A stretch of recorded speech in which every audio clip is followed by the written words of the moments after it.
Guys সৰুৰ পৰা 14 তাৰিখৰ পৰা পৰীক্ষা আছিল, কিন্তু কি মেডিকেলৰ পৰা আহি কিনে পাই গৈছেহি এইফালে। ঐ বেটা আহা, বেটা ঐ বেটা ঐ আহা।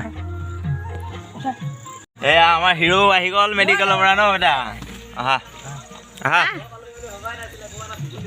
হে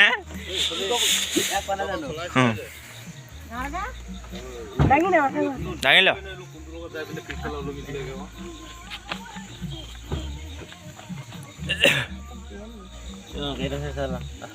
হেল্ল' গাইজ, নমস্কাৰ।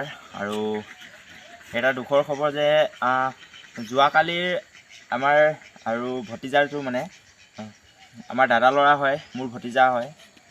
দাদাৰ লগত গাড়ীত গৈ আছিলে, তাৰ পৰা গাড়ীত গৈ থাকোঁতে ঘৰৰ পৰা ওলাই গৈছিলেহে পোনে মানে ঘৰৰ পৰা ওলাই গৈছিলে। আমাৰ ঘৰৰ ওচৰতে মানে কাষতে পুল এটা আছে, পুলটোৰ ওচৰ পাইছিলে গৈ। পুলটোৰ ওচৰ পাওঁতেই মানে কেনেকৈ পৰিলে আকৌ, গাড়ীৰ পৰা পৰি গ'ল। আৰু গাড়ীৰ পৰা হঠাৎ পৰি যোৱাৰ পিছত ঘৰৰ মানুহ গৈ কান্দিলে। ই যেতিয়া নেকি উঠিবলৈ নোৱাৰিলে আৰু পৰি আছে, তাৰ পৰা কান্দিলে।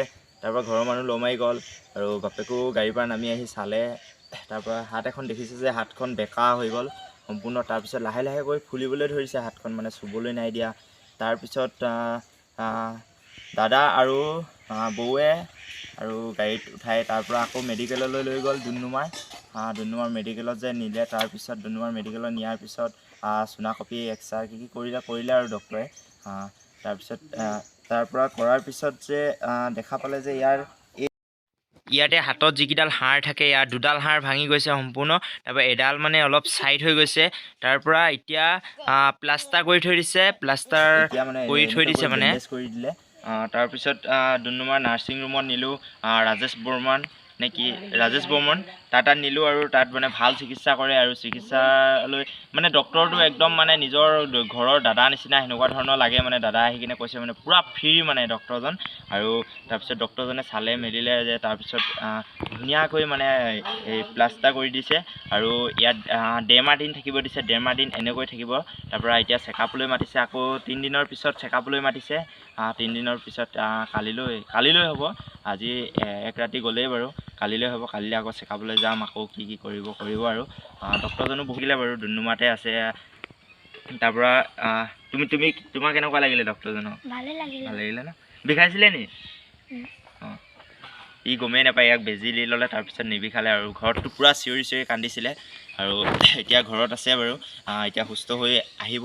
আৰু ভালেমানখিনি ভাল পাইছে। আৰু এতিয়া প্ৰথমতেতো যেতিয়া নেকি পৰিছিলে তেতিয়া হাতটো পূৰা লৰাব নোৱাৰিছিলে, সোনকালে ভাল হৈ যাব ন?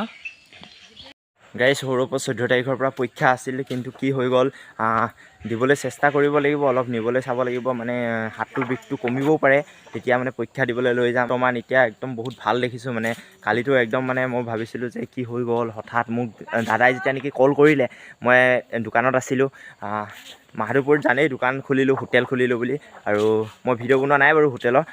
তাৰপিছত হোটেলৰ পৰা হঠাৎ মানে তাৰপিছত বন্ধ কৰিলোঁ মেলিলোঁ। তাৰপৰা আহি গ'লোঁ, মানে হোটেলৰ পৰা পূৰা স্পীড চলাই আহিছোঁ। আৰু তাৰপৰা ভিনদেউ আনিব গ'ল, বাইকটোতো দাদাই লৈ আহিছিলে। তাৰপৰা আহোঁতেতো পূৰা ডাংকাইদেউৰ লগত আহিলোঁ, মানে বপাই ঘৰৰ ডাংকাইদেউ হেমন্ত বুলি কয়, মানে তাত সি গাহৰি কাটেগৈ, তাৰ লগতে আহিলোঁ। তাৰপিছত ডাংকাইদেউতো পূৰা স্পীড আহিলোঁ মেলিলোঁ, পালোঁ। তাৰপিছত দাদাহঁতৰ মেডিকেল গ'লগৈ বাৰু, মই নাপালোঁহি আহি কিনে।